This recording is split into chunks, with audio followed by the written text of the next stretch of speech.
Hello अस्सलाम वालेकुम, welcome welcome back to my channel ईडम फॉरएवर स्टाइल में। ये आउटफिट तो ज़रूर देखा होगा आप लोग ने, जो दनानीर ने पहना हुआ था। काफ़ी खूबसूरत ये आउटफिट था, काफ़ी प्यारा ये लग रहा था, वो काफ़ी प्यारी लग भी रही थी। और मोस्टली हम सबका फेवरेट कलर होता है वाइट कलर, और ईद पे कुछ हम भी ऐसा दिखना चाहते हैं। बट ये बहुत ज़्यादा एक्सपेंसिव आउटफिट है, काफ़ी ज़्यादा एक्सपेंसिव है, हम इसे अफोर्ड नहीं कर सकते। तो हम क्या करते हैं, इस आउटफिट को अंडर बजट में रिक्रिएट करते हैं। अगर आप मेरे चैनल पर न्यू हैं तो इस तरीके की मैं रिक्रिएशन वीडियो लाती रहती हूँ, तो प्लीज़ मेरे चैनल को ज़रूर सब्सक्राइब करें, बेल आइकन को ज़रूर क्लिक करें। अब हम चलते हैं लखनऊ की नक्खास मार्केट की तरफ, और मैं आके यहाँ पे डायरेक्टली मैं शॉप पे आ गई थी, जहाँ पे मुझे लगा यहाँ पे मुझे मिल जाने वाला है। मुझे कॉटन फैब्रिक चाहिए था, पर कॉटन नहीं मिला, क्योंकि यहाँ पे जो प्रिंट था तो वो मुझे कॉटन पे नहीं मिल रहा था, अलग कलर पे जा रहा था। और फिर उसके बाद मैंने बनारसी भी यहाँ पे इजिली मिल रहे थे। बनारसी में अगर आप लेना चाहते हो तो ज़रूर ले सकते हो, पर मुझे वो भी नहीं चाहिए था, क्योंकि मुझे थोड़ा सा कंफर्ट में भी रह के पहनना था, क्योंकि ईद पे हम कुछ ऐसा चाहते हैं कि हम इससे कई बार वेयर कर सकें। तो यहाँ पे ये मुझे ऑर्गेन्जा दिखा, फिर ऑर्गेन्जा में सीन थ्रू था। लाइनिंग तो लगने के बाद तो पहन सकते थे, पर थोड़ा सा ढला ढला लगता, मुझे थोड़ा सा इसको बॉटम, थोड़ी सी खड़ी बॉटम चाहिए थी। उसके बाद मैं आ गई कतरन मार्केट की तरफ। मैंने सोचा क्यों ना कतरन मार्केट भी एक बार हम चेक कर लेते हैं, क्योंकि मैं यहाँ पे आती रहती हूँ, मैं फैब्रिक को लेती रहती हूँ, क्योंकि हमारा बुटीक है, तो इस तरीके से हमें फैब्रिक की ज़रूरत पड़ती रहती है। तो यहाँ पे मैं आई, और फिर उसके बाद मैंने आके देखा, काफ़ी ज़्यादा यहाँ पे इस तरह से पीसेस थे। कुछ बहुत ही ज़्यादा डैमेज थे, कुछ बहुत थोड़ा सा फ्रेश थे। तो यहाँ से मुझे सब फैब्रिक मिल गया था, यानी कि सब फैब्रिक, मतलब क्योंकि यहाँ पे मैं शूट नहीं कर सकती थी, क्योंकि आपको पता है यहाँ बहुत रश होता है कतरन में। तो आप समझ सकते हो, लेडीज़ एक के ऊपर एक होती है। हम इसको शूट कर रहे हैं, बहुत ही कैसे शूट करें, नहीं शूट कर सकते हैं बिल्कुल भी। यहाँ से बैग से मोबाइल निकालना ही बहुत प्रॉब्लम होती है। और यहाँ पे काफ़ी ज़्यादा ये आप देख सकते हैं, यहाँ तो फिर भी अभी इस समय थोड़ा सा वो है, क्योंकि मैंने यहाँ पे फैब्रिक ले चुकी थी। उसके बाद काफ़ी लोग जा चुके थे, मगर एक के ऊपर एक थे। और यहाँ पे आप देख सकते हो, ये मैदान लगता है, यहाँ पे आपको कतरन ईजिली मिल जाएगी। यहाँ पे ये शॉप का नेम है, इसके सामने एग्जैक्ट मिल जाएगा आपको। और उसके बाद मैं आ गई लेस की शॉप पे। यहाँ पे भी शॉप भी मैंने, जो ये शॉप है वो भी मैंने लोकल से लिया था, क्योंकि संडे को अगर आप आओगे ना, तो आपको यहाँ पे बहुत ही लो प्राइस में आपको सब मिल जाने वाला है, अगर आप संडे को आते हो। क्योंकि यहाँ बाहर बाहर से अलग अलग से आपको, मतलब कि यहाँ पे अपना अपना जो भी कतरन वगैरह या आपको लेसेस वगैरह ईजिली बहुत ही अफोर्डेबल प्राइस में मिल जाती थी। यहाँ पे मुझे शोल्डर पे लगाने के लिए मुझे कुछ पैचेस की ज़रूरत थे, वो यहाँ पे मैंने इसको परचेज़ किया। काफ़ी माइंड के बाद, सोचने के बाद मैंने सोचा कि अब फिर उसके बाद मैं घर पे आ गई, फिर मैंने इसे वॉश किया, क्योंकि आपको मैं बता दूं कि काफ़ी ज़्यादा ये डैमेज था, काफ़ी ज़्यादा स्पॉट थे इसमें, और काफ़ी ज़्यादा डर्टी ये पीस था। और हमने इसे वॉश किया, बहुत ही ज़्यादा मैंने मेहनत की इसे, जो इसके जो दाग वगैरह था इसे रिमूव करने में, पर बिल्कुल भी रिमूव नहीं हुए। और जो बॉटम के थे वो रिमूव हो गए ईजिली, और थोड़ा दुपट्टे में तो ज़्यादा नहीं थे, बट दुपट्टे में हल्के फुल्के जो थोड़ा सा डर्टीपन था वो भी वॉश कर दिया, काफ़ी क्लियर भी हो गया। कुछ में नहीं हुआ, वो आगे बता दूंगी।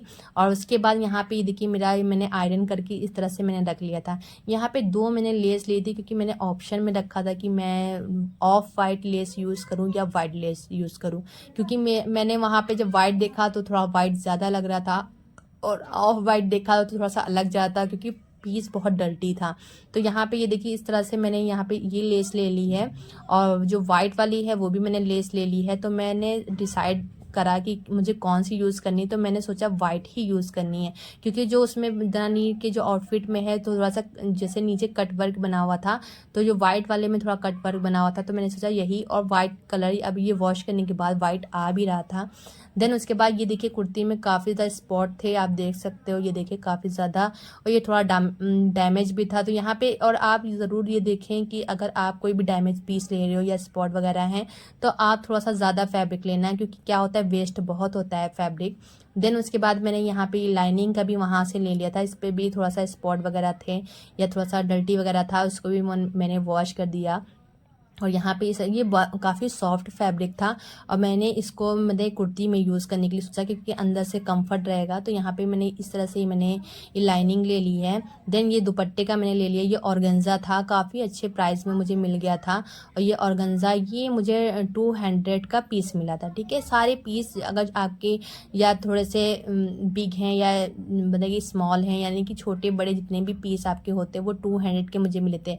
आपको जगह जगह पे अलग अलग मिल सकते हैं। यहाँ पे मैंने कॉटन लिया है, ये मैंने अलग शॉप से ली थी जहाँ पे लाइनिंग होती है, वहीं से मैंने लाइनिंग का फैब्रिक लिया था।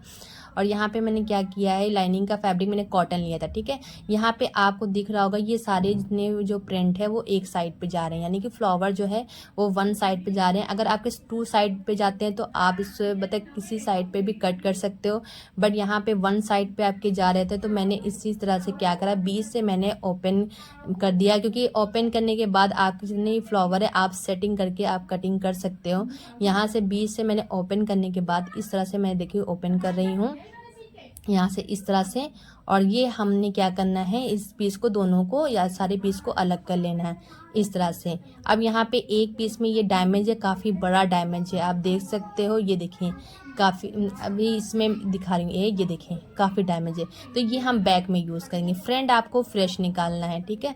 और ये आपको ध्यान रखना होगा, जो बॉटम का जो फ्रेश पार्ट होता है वो फ्रंट का होता है, ठीक है। अब हमने क्या करना है, इसको मैंने 2 फोल्ड कर लिया, वृद्ध वाले हिस्से से मैंने 2 फोल्ड कर लिया है। अब हमें ऊपर इस तरह से मार्किंग करनी होगी और उसके बाद हमने क्या करना है, ये जो कन्नी वाला साइड है वो अपने साइड रखना है, जो ऑफ साइड है वो दूसरी साइड। यहाँ पे 1 इंची ऊपर निकालने के बाद देन उसके बाद अब हमें लेंथ देख लेनी है। तो लेंथ आपकी जितनी भी आए आपको उसके अकॉर्डिंग रखना है। मैंने यहाँ पे 40 रखा है लेंथ, और उसके मैंने उसमें 4 इंची मैंने प्लस कर देना है, ठीक है। मैंने यहाँ पे 4 इंची प्लस किया है, आप 2 इंची प्लस कर सकते हो, यानी कि जो मार्जिन आप अपना ऐड करना चाहते हो अपने अकॉर्डिंग रखना है, लेंथ भी अपने अकॉर्डिंग रखनी है। अब हमने यहाँ पर क्या करना है, इस तरह से मार्क कर देना है, ये देखें इस तरह से। पहले स्केल से हमें बराबर कर लेना है यहाँ पे। और यहाँ पे जब हम मार्किंग करेंगे तो जो हमारे जो फ्लावर हैं उसका बहुत ज़्यादा ध्यान रखेंगे कि हमारे फ्लावर जितना एग्जैक्ट सेम आना चाहिए, जो बैक साइड में भी और फ्रंट साइड में भी। और यहाँ पे जो मैंने 4 इंची इसमें प्लस किया था वहाँ पे भी इस तरह से हमें लाइन को ड्रॉ करना है, ये देखें यहाँ पे इस तरह से। अब हमने क्या करना है, अपनी जो हमारी जो आसन है उसकी लेंथ देखनी है, यानी कि जहाँ पे क्रोच एरिया आता है वहाँ पे मैंने 12 इंच रखा है, 1 इंची ऊपर निकाल के मैंने 12 इंच रखा है यहाँ पे, ठीक है। यहाँ पे भी लाइन को ड्रॉ कर लेना है इस तरह से। इस तरह से लाइन को ड्रॉ करने के बाद अब हमने क्या करना है, कन्नी को रिमूव करना है, कन्नी का यूज़ नहीं करना है। और इस तरह से हमें मार्क कर लेना है, कन्नी के ऊपर साइड पे स्केल से हमें इस तरह से मार्क कर देना है, ये देखें इस तरह से। यहाँ पे इस तरह से हमें मार्किंग को कंप्लीट कर लेना है। अब हमने क्या करना है, ऊपर बेल्ट रखनी है, यहाँ पे मैंने 10 इंच रखा हुआ है और 1 इंच इसमें बताए इसमें लॉस हो जाएगा क्योंकि माइनस होने वाला है, क्योंकि यहाँ पे हमें डट्स डालनी है। 5 इंच पे हमने यहाँ पे डट्स डाली हुई है इस तरह से। और यहाँ पे देखें यहाँ पे ये 1 इंच इसमें चला जाने वाला है और इस तरह से हमें स्केल से यहाँ पे मैं आप दिखा दूँ आपको, इस तरह से हमारी डट्स पड़ जाने वाली है, ठीक है। यहाँ पे ये हमारा 1 इंच माइनस हो जाएगा, देन उसके बाद साइड से स्टिच हो जाने वाला है। और देन उसके बाद हमने यहाँ पे रखा है ये 15 इंच, ठीक है। 15 इंच यहाँ पे मैंने अपनी थाई रखी है और 1/2 इंच की यहाँ पे मैंने क्रोच एरिया रखा है, ठीक है।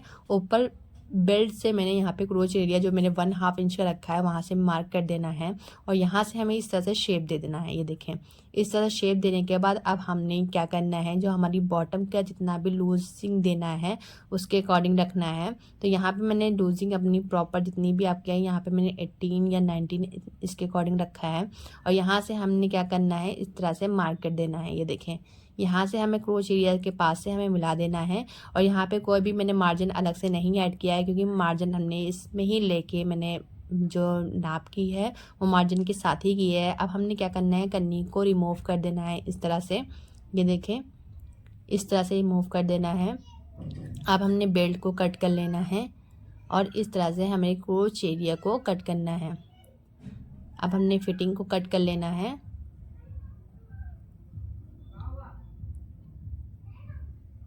यहाँ पे अब नीचे हमें इस तरह से बॉटम को कट कर लेना है। यहाँ पे ये हमारा जो ये वेस्टिंग वाला जितना फैब्रिक है वो हमारा यूज़ होने वाला है, तो हम इसको साइड कर देंगे, बिल्कुल भी हमें फेंकना नहीं है। यहाँ पे हमारा डट्स आने वाली है, यहाँ से इस तरह से डट्स उठा लेनी है नॉचेस लगा के। और यहाँ पे साइड दूसरी साइड पे भी हमें इस तरह से मार्क कर लेना है और यहाँ से हमें मिला देना है और ये हमारा फ्रंट पार्ट कट के रेडी हो गया है, ठीक है। यहाँ पे ये हमारे दो जो पार्ट हैं वो फ्रंट वाले वो हमारे आ गए हैं। अब हमें बैक पार्ट की ज़रूरत होगी, तो बैक पार्ट के लिए मैंने क्या किया है, यहाँ पे इस तरह से मैंने जो हमारा डैमेज वाला फैब्रिक था उसको हमें लेना है इस तरह से, और देखिए इसको 2 फोल्ड इस तरह से करना है। ठीक है, जो ऑफ साइड है वो अपोजिट रखना है, ऑन साइड अपने साइड रखना है। अब हमने क्या करना है, इसके ऊपर इस तरह से पहले हमें देख लेना है। ये देखिए डैमेज काफ़ी बड़ा है, अगर हम यहाँ से रख रहे हैं ये देखिए तो हमारा जो नीचे जहाँ पे बॉटम आने वाली यानी कि मोरी आने वाली है वहाँ पे हमारा इस तरह से डैमेज आने वाला है। ये देखें इस तरह से काफ़ी ज़्यादा कि अगर मैंने ऊपर से भी रखा है तब भी ये हमारा डैमेज आने वाला है। तो हमने क्या करना है, कन्नी को तो रिमूव करना है। ठीक है, कन्नी को हमें ऊपर रखते हुए हमें इस तरह से फैब्रिक को इस पर इस तरह से रखना है। ये देखें इस तरह से, और जितना भी डैमेज है उसको हटा के हमें ऊपर की तरफ इस तरह से रखना है, यानी कि हमें जितने भी जॉइंट आने वाले हैं वो ऊपर की साइड आएंगे, नीचे की तरफ बिल्कुल भी नीचे हमारा सा जो हमारा बैक साइड है वो एकदम क्लियर निकालना है इस तरह से। और एक चीज़ का और ध्यान रखें, जो हमारे जितने भी जो प्रिंट बना होता है उस प्रिंट को जो हमारा बैक पार्ट होता है उसको ऊपर रख के इस तरह से हमें रखना है। और ये देखिए गैपिंग भी ध्यान रख के कि कितनी गैपिंग आ रही है, क्योंकि हम नीचे से भी रख सकते थे, थोड़ा डैमेज नीचे कम था, बट जो फ्लावर थे वो ऊपर नीचे हो जाते। और यहाँ पे हमें इस तरह से भी चाहिए था कि हमारा जो फ्लावर के बीच में गैप आ रहा है तो जो हमें साइड जो स्टिच हो तो वहाँ पे प्रॉपर आना चाहिए, बिल्कुल भी लगना नहीं चाहिए कि फ्लावर ऊपर नीचे हैं। तो इस तरह से आपको बैठाना होगा, ये देखें इस तरह से। ठीक है, इस चीज़ का ज़रूर ध्यान रखा करें। छोटी छोटी बातें होती हैं पर हमारे ये आउटफिट को बहुत ही ज़्यादा चीप और बहुत ही ज़्यादा ख़राब शो होता है, नहीं अच्छा लगता है, तो इस चीज़ का ज़रूर ध्यान रखें। और ऊपर की तरफ हमें इसको हमें निकाल देना है। अब हमें क्या करना है, अपनी जो बॉटम है उसको क्लीन जो हमारी बैक साइड होगा उसे हमें इस तरह से कट करना होगा कन्नी के साइड से, और ये जो हमारे जो फ्लावर हैं जो हमारा प्रिंट है उसको आपस में मिला देना है। यहाँ से मैं रखती, देखिए मैं आपको बता रही हूँ, यहाँ से रखती तो मेरा ऊपर प्रॉपर कम थोड़ा सा जॉइंट आता, बट फ्लावर की वजह से मुझे और ऊपर करना पड़ गया है, क्योंकि वहाँ से हमारे फ्लावर के पास से बिल्कुल भी शेप साइडों से सही नहीं आ रहा था। तो इस तरह से आपको अच्छे से कटिंग करनी होगी। ठीक है, क्योंकि जो थोड़ा डैमेज पीस होते हैं उसको बहुत ही ध्यान से अच्छे से कटिंग करने वाली होती है। और यहाँ से हमने इसको डैमेज को हटा देना है। अब हमने क्या करना है, कन्नी को रिमूव करना है इस तरह से। ये देखें कन्नी को रिमूव करना है। कन्नी को रिमूव करने के बाद अब हमें जो साइड में जो हमारी जो घेरा होता है उसको कट करना है। ठीक है, ऊपर हमारा क्रोच एरिया है तो यहाँ से हमने पहले 1/2 इंच की मार्किंग करनी है, यानी कि बढ़ा के हमें रखना है। थोड़ा सा जो बिग वाला जो बैक होता है वो हमारा बिग होता है, तो इस तरह से हमें अपनी जो मोरी होती है उससे मिला देना है। ठीक है, थोड़ा शेप देते हुए, नीचे तक के नहीं जाना है, खाली ऊपर तक के ही हमें रहना है। इस तरह से हमें मार्क कर देना है। ये देखें इस तरह से। अब हमें इसे भी कट कर लेना होगा। ये देखें हल्का सा आपको दिख रहा होगा बैक साइड जो है थोड़ा सा बड़ा दिख रहा होगा, तो ऐसे ही हमें बैक साइड को थोड़ा बड़ा रखना है। वो अभी आपको प्रॉपर शो होगा कि मैंने बैक साइड कहाँ पे मैंने बड़ा रखा है। अब हमने ये देखें ये हमारा क्रोच एरिया है 1/2 इंच का, ये बैक साइड का है, और इस तरह से हमें शेप दे देनी है। ये देखें इस तरह से। अभी कटिंग नहीं करनी है बैक में क्योंकि हमारा जॉइंट आने वाला है। ये देखें ये हमारा जॉइंट आने वाला है, देखिए फ्रंट और बैक से कितना कम है जो हमारा बैक है। अब यहाँ पे हमें जॉइंट लगाना है, तो जॉइंट लगाने के लिए हमारा जो डैमेज वाला पीस था उसको हमने क्या करना है, इस तरह से रखना है और डैमेज निकाल देना है। ठीक है, डैमेज इस तरह से निकाल देना है। और अब हमारा ये फ्रेश पीस ये आ गया है। अब ये हमें क्या करना है, बैक वाले साइड को इस तरह से रखना है। ये देखिए इस तरह से। और फ्लावर का बैक में भी आपको ध्यान रखना है कि सारे फ्लावर जितना हो सके कोशिश आपकी यही रहनी चाहिए कि कहीं पर से भी मतलब कि जो हम आपका जो डैमेज है या कुछ भी आपका फ्लावर ऊपर नीचे ना हो, और कहीं पे आता है तो कोई प्रॉब्लम नहीं है, वरना सारे फ्लावर मेरे ऊपर ही की तरफ जाए थे जॉइंट में भी। तो इस तरीके से जो आपका कम पड़ेगा पीस वहाँ पर भी इस तरह से जॉइंट लगा लेना है। ये देखें इस तरह से जॉइंट लगा लेना है। ठीक है, अब इसको जॉइंट करके मैं आपको दिखाती हूँ कैसे मैंने जॉइंट किया हुआ है। और यहाँ पे इसको जॉइंट करने के बाद सारे मैंने फ्लावर को ध्यान रखते हुए और साइडों से आपको कट करना है। ठीक है, यहाँ पे ये मैंने जॉइंट कर दिया है। ये देखिए आप प्रॉपर देख सकते हो स्क्रीन पे। यहाँ पे ये देखिए ये हमारा जो बैक में जॉइंट है वो हमारा रेडी हो गया है। अब हमने क्या करना है, इसको बीच से हमें 2 भाग में कर लेना है। ये देखें इस तरह से हमें 2 भाग में कर लेना है। और आई होप आपको ये वीडियो समझ में आ रही होगी, क्योंकि बहुत ज़्यादा प्रॉब्लम नहीं है, थोड़ा जॉइंट की वजह से या हम लोग अगर ज़्यादा अफोर्डेबल में जाएंगे तो इस तरह से थोड़ा बहुत जॉइंट तो हमें देखना पड़ेगा। और इस तरह से हमें स्टिच कर लेना है बैक साइड को। ठीक है, इस तरह से हमें स्टिच कर लेना है। ये देखें, ये बैक साइड को हमें रेडी कर लेना है। ये हमारा बैक रेडी हो गया है। अब हमने क्या करना है, जो क्रोच हमने मार्किंग की थी अब हमने कट करना है, यानी कि जैसे कि फ्रंट में हमने कट किया था तो बैक में भी हमें कट करना है, बट हमें ये करना है सबसे पहले हमें ज्वाइन करना है और यहाँ पे क्रोच एरिया का ऊपर की तरफ मार्किंग करना है। जो हमारा बैक होता है थोड़ा सा बड़ा होता है, ठीक है, जो हमारा जो हिप के पास वाला जो फैब्रिक होता है वो थोड़ा बड़ा होता है। तो इस तरह से हमें क्रोच एरिया का इस तरह से कट कर देना है, ठीक है। और आप बताए बिल्कुल फिट ना रखें क्योंकि कंफर्ट नहीं रहेगा। तो इस तरह से हमें ये कट कर लेना है। अब हमने क्या करना है, लाइनिंग को कट करना है। ये हमारा हो गया बैक, ये देखिए कट के रेडी हो गया है। और ये हमारा देखिए कितना अब आपको कहीं से भी नहीं दिख रहा होगा डैमेज है। और यहाँ पे ये देखें, ये हमारे दोनों पीस की मैंने लाइनिंग कट कर ली है। अब हमने क्या करना है, जो हमारा फ्रंट पार्ट है उसकी भी लाइनिंग कट कर लेनी है, ठीक है। यहाँ पे ये कट हो गया है, ये देखें कट हो गया है। अब हमने क्या करना है, लाइनिंग को जो हमारा मेन फैब्रिक है, ये लाइनिंग हमने फ्रंट वाले पार्ट के लिए, और यहाँ से फिर मैंने क्या किया है, इस तरह से मैंने फ्रंट पार्ट रखना है। और फ्रंट पार्ट रखने के बाद और उसके बाद हमने क्या करना है, पूरे हमें स्टिच कर लेना है, यानी कि लाइनिंग से अपना मेन फैब्रिक ज्वाइन कर देना है, यानी कि अस्तर ज्वाइन कर देना है, ठीक है। यहाँ पे हमें अस्तर 4 जो हमारे पार्ट हैं उसमें रेडी कर लेना है। यहाँ पे ये हमारा हो गया फ्रंट, ये हमने दोनों लाइनिंग ज्वाइन कर ली है। और यहाँ से हमें क्या करना है, जो हमारी जो क्रोच एरिया है यानी कि जो आसन है उसको स्टिच कर लेना है फ्रंट में। और ऐसे ही हमें क्या करना है, ये हमारा बैक हो गया, ठीक है, ये हमारा बैक हो गया। अब हमने क्या करना है, बिल्कुल भी देखिए आपको स्टिच नज़र नहीं आ रही होगी और ये बैक में तो बिल्कुल नहीं आएगी। यहाँ पे हमें स्टिच करके और इंटरलॉक कर लेना है। और अब वो ऑप्शन है, आप करो, आपके पास आप कर सकते हो, नहीं भी कर सकते हो, यहाँ पे स्टिच कर लेना है। और अब हमने क्या करना है, ये देखें ये हमारा फ्रंट हो गया, ठीक है। अब हमें यहाँ पे प्लेटें डालनी होंगी, यानी कि डट्स जो होती हैं वो डालनी है। और यहाँ पे हमें बेल्ट लगानी होगी।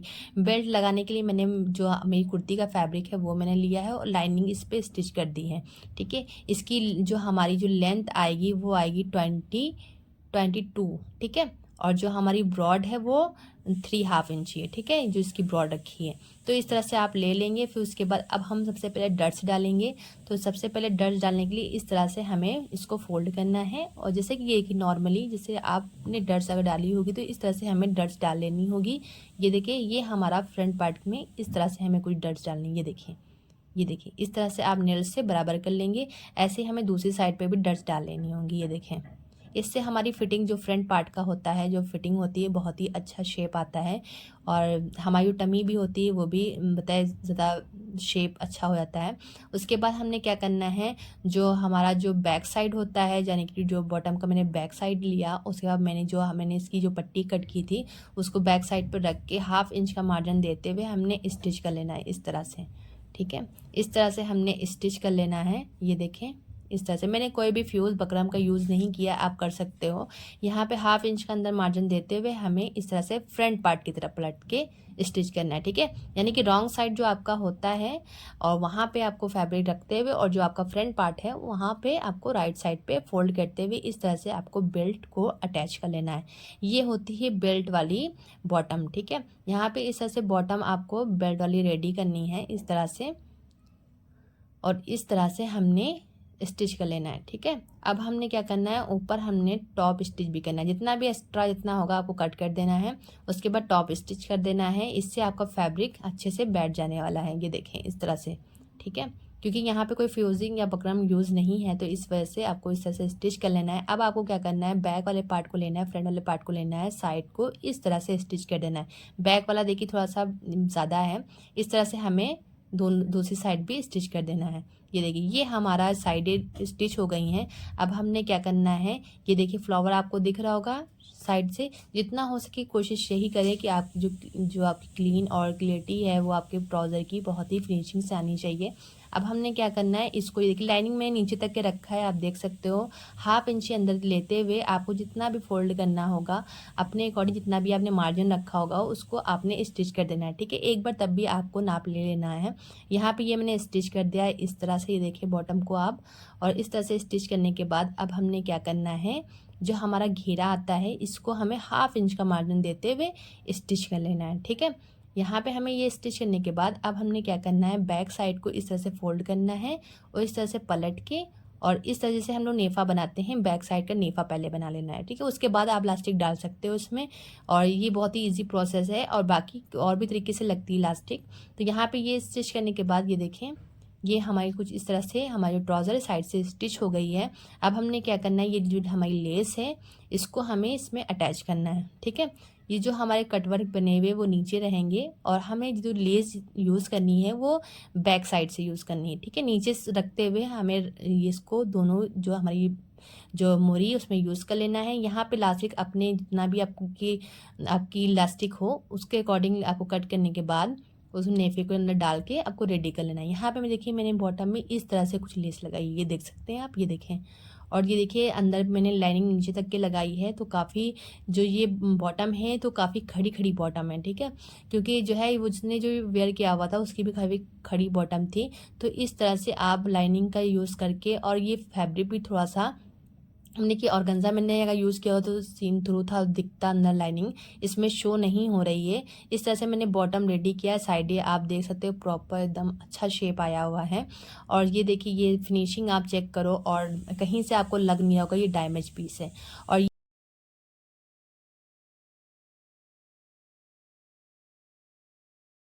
और सेकंड पार्ट में मैं बताऊंगी कि मैंने कुर्ती कैसे डिज़ाइनिंग की, कैसे वो मैं आपको सेकंड पार्ट में बताने वाली हूँ। आप ज़रूर बताएं कि आपको मेरी ये बॉटम की कटिंग स्टिचिंग कैसी लगी। मिलते हैं नेक्स्ट वीडियो में, तब तक के अपना बहुत सारा ख्याल रखें। अल्लाह हाफिज़, बाय।